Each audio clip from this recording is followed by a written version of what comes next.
বন্ধুরা, আজ আমি চলছি রত্নার অপূর্ব সুন্দর ওই রাস্তায়। প্রথমেই চোখ পড়ে যায় রত্না চা বাগান। সবুজে মোড়া স্বপ্নের মতো শান্ত এক পরিবেশ। ঠিক পাশেই রত্না হাসপাতাল। গ্রামের মানুষের সেবায় দিনরাত ব্যস্ত। এর একটু সামনে রত্না প্রাথমিক বিদ্যালয়।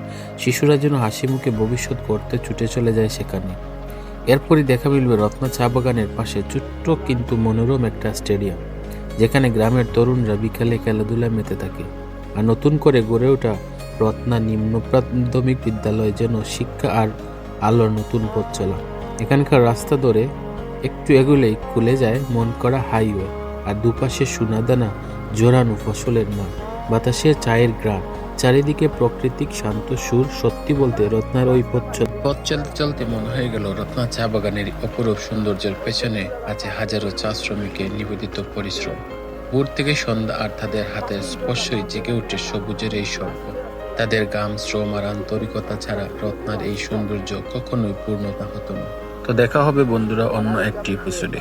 এর মধ্যে ভালো থাকুন, সুস্থ থাকুন আর আমাদের পেজকে ফলো দিয়ে রাখুন।